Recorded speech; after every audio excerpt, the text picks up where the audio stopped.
90s के समय में ना कुकर बहुत फटा करते थे।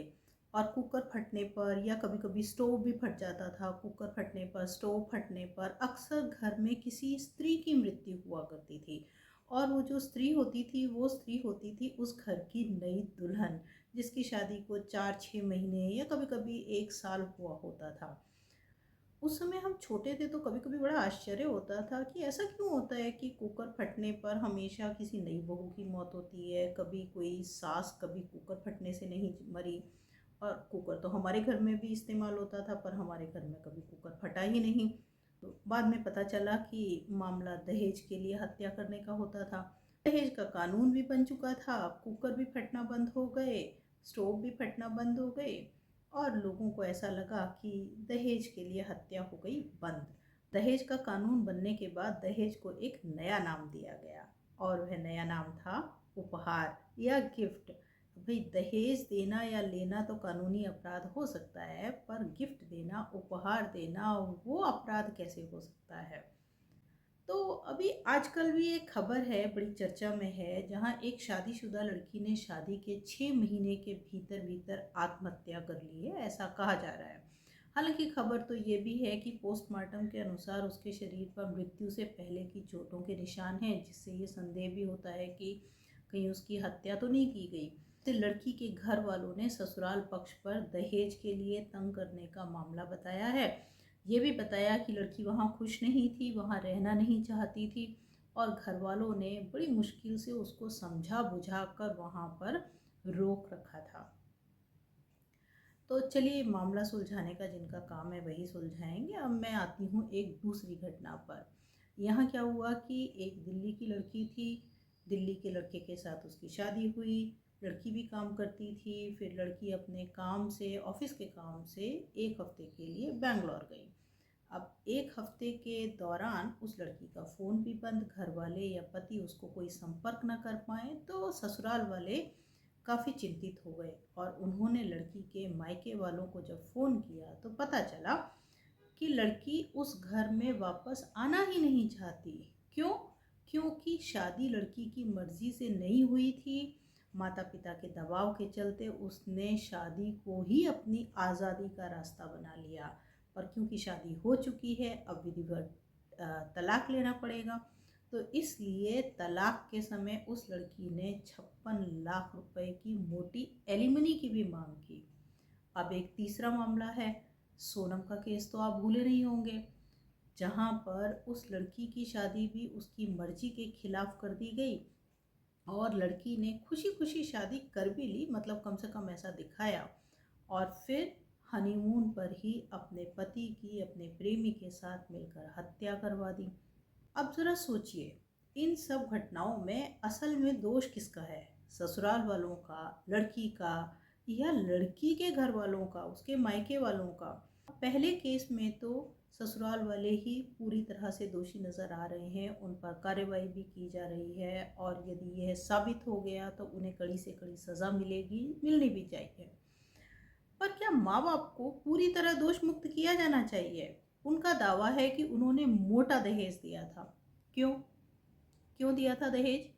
अगर दहेज की मांग थी तो पहले ही क्यों नहीं समझ आया कि ये परिवार तो लालची है, आपने उस घर में अपनी बेटी का विवाह किया ही क्यों? और यदि दहेज की मांग नहीं थी फिर भी आपने मोटा दहेज दिया था, तो वो किस लिए दिया था? समाज में अपना रुतबा दिखाने के लिए? लोग कहते हैं कि मेरे पास सामर्थ्य है, मैं अपनी बेटी को दे सकता हूँ, तो मैं क्यों ना दूँ? अवश्य दीजिए, पर अपनी सामर्थ्य के अनुसार और अपनी बेटी के ही लिए। जैसे अगर उसे गहने दिए हैं तो उसे ये भी समझाइए कि ये गहने उसकी संपत्ति है और ये उसके ही पास रहने चाहिए। पैसा देना है तो उसके नाम पर फिक्स डिपॉजिट करवाइए, उसको ही दीजिए बैंक में। कार देनी है तो अपनी बेटी को ही दीजिए, और वो भी तब जब आपकी बेटी को चलानी आती भी हो और वो चलाए भी उसे। और हाँ, यदि आप अपनी बेटी को कोई और संपत्ति या घर इत्यादि दे रहे हैं तो वो भी उसी के नाम पर रजिस्टर होना चाहिए, और साथ ही इस शर्त के साथ कि वो एक निश्चित अवधि तक उस मकान को न बेच सकेगी और ना ही किसी और के नाम पर ट्रांसफ़र कर सकेगी। आपको लगेगा कि ये सब करने से ससुराल पक्ष या दामाद बुरा मान जाएगा। मान सकता है, ज़रूर बुरा मान सकता है, पर अपनी बेटी के भविष्य और ऐसे केसेस में उसके जीवन की ज़िम्मेदारी और उसकी सुरक्षा की ज़िम्मेदारी आपको ही लेनी पड़ेगी। इस केस में भी जब माता-पिता कहते हैं कि लड़की ससुराल में खुश नहीं थी, वहाँ रहना नहीं चाहती थी, तो माता-पिता ने इंतज़ार किस बात का किया? क्यों नहीं अपनी लड़की को अपने घर वापस बुलाया? क्यों ही अपनी बेटी पर विश्वास नहीं किया? अब बेटी के जाने के बाद भले ही ससुराल वालों को कड़ी से कड़ी सज़ा मिल जाए, भले ही उनको फांसी भी हो जाए, पर अपनी बेटी तो वापस नहीं आएगी ना। तो क्या ससुराल पक्ष जितना दोषी है, मायके वाले उतने ही दोषी हैं नहीं? मेरी एक मित्र है, उसकी बेटी की शादी हुई, शादी के 6 महीने के बाद ही उसकी बेटी अपने माँ के पास वापस आ गई। मानसिक रूप से काफ़ी परेशान थी और उसने अपने माता-पिता से ये कहा कि अब वो वापस उस घर में नहीं जाएगी। हालाँकि माता-पिता को ऐसा लग रहा था कि शायद गलती हमारी बेटी की ही है, पर फिर भी उन्होंने उस समय अपनी बेटी से इस बारे में कोई बात करना उचित ना समझा और अपनी बेटी का ही साथ देने का निश्चय किया। तो बेटी को अपने पास रखा और बेटी जब कुछ समय बाद जब वह सामान्य हुई और उसने अपने ससुराल और अपने पति की ज़्यादतियों के बारे में बताया, तो उसके माँ-बाप को ये संतुष्टि हुई कि उन्होंने कम से कम अपनी बेटी पर विश्वास किया और उसे वापस उस घर में ज़बरदस्ती नहीं भेजा। तो यही करना चाहिए, अपनी बेटी पर विश्वास कीजिए और अपने बेटे पर भी, अपनी बेटी, अपने बेटे, अपने बच्चों के ऊपर विश्वास कीजिए। अब ये जो केस हम डिस्कस कर रहे थे, दूसरा तीसरा केस, इस केस में भी यदि लड़की के माँ-बाप ने लड़की के की बात मानी होती, उसकी बात सुनी होती और उसकी इच्छा के अनुसार शादी की होती या कम से कम उसकी इच्छा के विरुद्ध उसकी शादी उस स्थान पर ना की होती, तो कम से कम 2 परिवार बर्बाद होने से बच जाते। अब समस्या एक और भी है कि जब शादी होती है तो शादी के बाद जो सास होती है ना, अक्सर अपनी बहू को अपने कंट्रोल में रखने की कोशिश करती है। क्यों? क्योंकि उसकी सास ने भी उसके साथ ऐसा किया, फिर उसकी सास की सास ने भी उसके साथ में ऐसा ही किया था। तो ये एक तरीके की परंपरा जैसी चली आ रही है। वो अपने घर के तौर तरीके सिखाकर बहू और बेटे पर भी हुक्म चलाना चाहती है। कुछ कहने पर वो अपने बलिदानों की लिस्ट पेश कर देती है और फिर बेटे को इमोशनली ब्लैकमेल करती है, जो कि ज़ाहिर है बहू को अच्छा नहीं लगता है। परिणाम स्वरूप पति पत्नी में खटपट होती है और कभी कभी तो बात तलाक तक भी पहुंच जाती है। हालांकि हर मामले में बेटी की सास ही जिम्मेदार हो ऐसा नहीं होता, कभी कभी इसका उल्टा भी होता है। मोबाइल और इंटरनेट ने दुनिया को इतना छोटा कर दिया है और इतनी हमारी एंग्जाइटी बढ़ा दी है कि हम हर दम अपने बच्चों की ज़िंदगी के बारे में जानने के लिए उत्सुक रहते हैं। और इसी प्रकार से बेटी की शादी हो गई, उसके बाद में माँ भी अपनी बेटी की जीवनचर्या का लाइव टेलीकास्ट देखना चाहती है, तो वो अपनी बेटी के साथ में लगातार हर दिन की रिपोर्ट उससे लेती है और अपने अनुभवों के आधार पर अपनी बेटी का मार्गदर्शन करती है। अब जो कड़वे अनुभव उस माँ के रहे हैं, ये आवश्यक नहीं कि उस बेटी के भी अनुभव उसी प्रकार हों।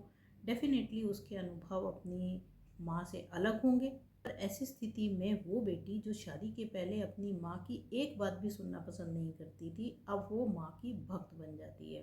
क्योंकि वैवाहिक जीवन में थोड़ा बहुत असंतोष दोनों ओर से होना सामान्य है। अब जिसे भी अपनी और ज़्यादा सहानुभूति मिलेगी, वो दूसरे पर हावी होने का प्रयास करेगा। नतीजा रिश्तों में खिंचाव और टूटन के रूप में सामने आता है। इसका मतलब ये बिल्कुल नहीं है कि माता पिता अपने शादीशुदा बच्चों से पूरी तरह दूरी बना लें, पर एक संतुलन तो कायम कर सकते हैं ना। अपने बच्चों में इतना विश्वास पैदा कीजिए कि कोई परेशानी आने पर वे स्वयं आपसे सहायता या सलाह मांग सकें। आपको उनके जीवन में घुसकर उनकी परेशानियां ढूंढने और उन्हें हल करने की आवश्यकता ना पड़े। इसकी तैयारी उनकी शादी से बहुत पहले, जब वे बड़े हो रहे होते हैं, उस क्रम में ही की जानी चाहिए। ममाज बॉय वो होता है जो स्वतंत्र रूप से इंडिपेंडेंटली अपना ख्याल भी रख सके और अपने निर्णय खुद ले सके, अपनी जिम्मेदारियां स्वयं निभा सके, ना कि किसी दूसरे पर आश्रित रहे। इसी प्रकार असली पापा की परी वो है जो अपने निर्णय अपने आप ले सके, आत्मविश्वासी हो और कोई परेशानी होने पर अपने माता पिता की सलाह लेने में, सहायता लेने में उसे कोई झिझक ना हो, उसे कोई डर ना हो। वो नहीं जिसकी हर ज़रूरत का ख्याल कोई और रखे। ऐसे में हर लड़की को ममाज़ बॉय और हर लड़के को पापा की परी पसंद आएगी। कुल मिलाकर जब तक हम अपने बच्चे को बच्चे समझकर हरदम उन्हें समझाने की कोशिश करते रहेंगे, हम खुद ही उनका आज और कल बिगाड़ते रहेंगे। इस बारे में आपका क्या ख्याल है, कमेंट लिखकर बताइएगा। और मेरे चैनल को यदि अभी तक सब्सक्राइब नहीं किया है तो कृपया इसे सब्सक्राइब कर लीजिए। वीडियो यदि पसंद आया है तो इसे लाइक और शेयर कर लीजिए। धन्यवाद।